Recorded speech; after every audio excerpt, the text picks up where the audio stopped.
El PEP está centrado en el alumno, buscamos que él sea la parte activa en la clase y vaya generando ese conocimiento. Pero dentro del PEP yo destacaría su carácter transdisciplinar, que va más allá de las asignaturas. Es un aprendizaje basado en la indagación. La utilizamos para desarrollar todos los conceptos, para conseguir que el alumno aprenda.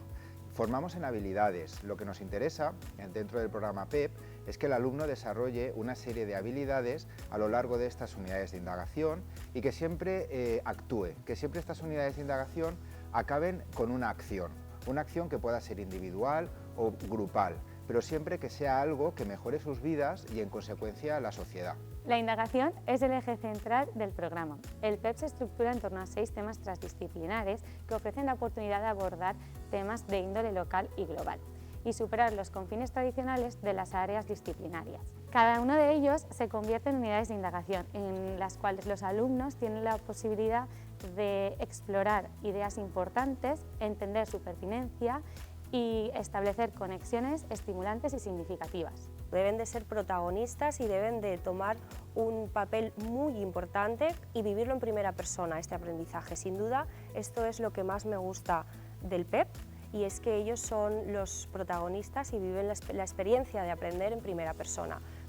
Las unidades de indagación las llevamos a cabo a través de lo que nosotros llamamos el ciclo de la indagación, en el cual enfocamos el proceso de enseñanza-aprendizaje de manera cíclica a través de 3 pilares fundamentales: la acción, la indagación y la reflexión. Una vez presentamos la unidad de indagación, hacemos una gran lluvia de ideas con nuestros alumnos, de manera que ellos puedan expresarnos todas sus curiosidades y lanzarnos todas sus preguntas.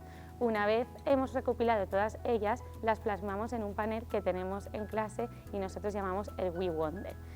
A partir de esas preguntas y sus intereses, los docentes nos encargamos de diseñar todas sus actividades basadas en ese ciclo de indagación del que antes os hablaba, de manera que los alumnos estén en constante acción, indagando, eligiendo y reflexionando sobre su aprendizaje.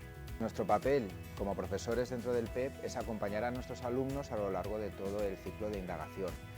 Vamos a partir siempre de sus curiosidades, de sus intereses, de los conocimientos previos, y a partir de ahí crearemos todas las experiencias de aprendizaje para que el alumno, a través de la indagación, vaya generando, vaya creando contenido significativo, siempre guiándoles hacia esa acción final que caracteriza el programa. Recomendaría el PEP porque sin duda nos ofrece tanto a los docentes como a los alumnos, sobre todo como principales protagonistas, muchísimas herramientas para prepararlos y dotarlos de todas las cualidades que van a necesitar el día de mañana.